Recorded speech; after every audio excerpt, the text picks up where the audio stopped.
Good morning Pilipinas, 5:15 at nagbabalik po ang Panahon TV.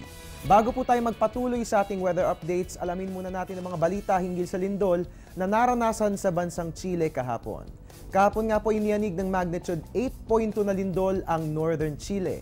Ang nasabing lindol ay nagdulot din ng tsunami na umabot ng hanggang 6 feet ang taas at siya ring nagdulot ng power outages, landslides at sunog.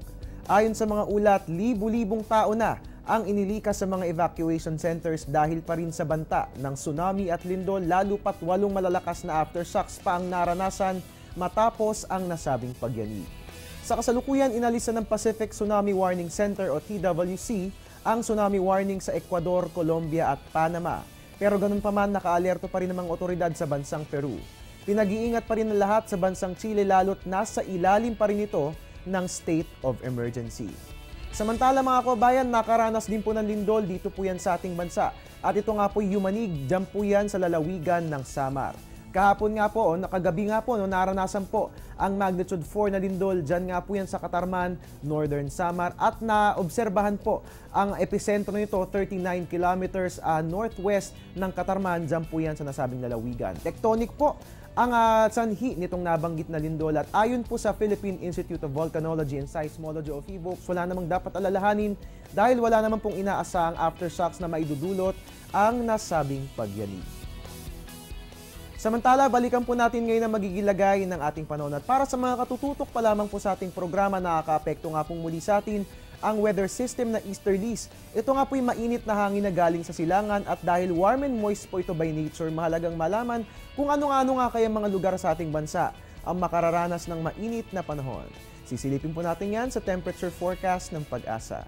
Unahin po natin dito sa atin sa Luzon. Sa Tubigaraw nga po magiging mainit ang ating panahon dahil meron po tayong 24 to 36 degrees Celsius at fair weather ang ating mararanasan. Samantala sa Baguio City, wala po tayong dapat alalahanin. So kung gusto nyo malamigan, dapat magpunta po tayo dyan dahil ang ating temperatura, maglalaro lamang po yan sa pagitan ng 16 to 26 degrees Celsius. Punta naman po natin ngayon ang Visayas. Sa Metro Cebu, magiging mainit po ang ating weather for today. Meron tayong 25 to 32 degrees Celsius at sa Tacloban po magiging mababa ang ating temperature. Meron tayong 24 to 31 degrees Celsius. At puntahan po natin ngayon ang rehiyon ng Mindanao. Sa Metro Davao nga po at sa CDO, magiging mababa ang ating temperature. Meron tayong 24 to 32 degrees Celsius at fair weather ang mararanasan dyan. Samantala sa Zamboanga po, magiging mainit ang ating panahon dahil meron nga po tayong 25 to 33 degrees Celsius. Pero wala namang dapat alalahanin dahil partly cloudy skies lamang ang ating mararanasan for today. At yan nga pong inaasang agwat ng temperatura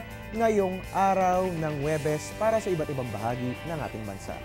Samantala mga kababayan, sa ibang usapan, maraming sakit ang kumakalat tuwing tag-init at isa na nga rito ang sore eyes. Ang sore eyes ay ang pamamaga ng thin covering ng eyeball at inner eyelid na dulot ng viral, bacterial or allergy infection. Narito mga sintomas ng nasabing sakit: pamumulan ng mata, hirap sa pagmulat ng mata, burning sensation at pagtutubig ng mga mata. Pinapayuhan ng Department of Health o DOH na mag-ingat ang lahat dahil nakahahawa ang sore eyes.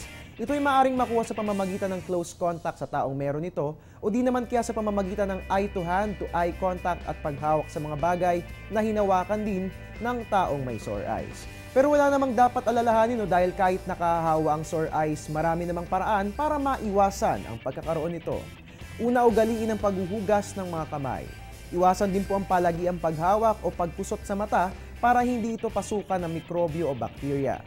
Makatutulong din ang pagsusuot ng sunglasses para may protective filter ang ating mga mata.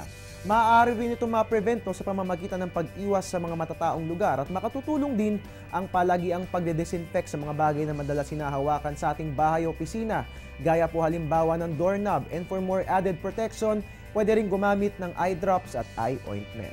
At yan nga pong iba't ibang mga kaparaanan para maiwasan ng sore eyes. Talamak man ang nasabing sakit ngayong tag-init, wala namang dapat alalahanin dahil kung merong sapat na kaalaman at sapat na pag-iingat, maiiwasan natin ang pagkakaroon ng sore eyes.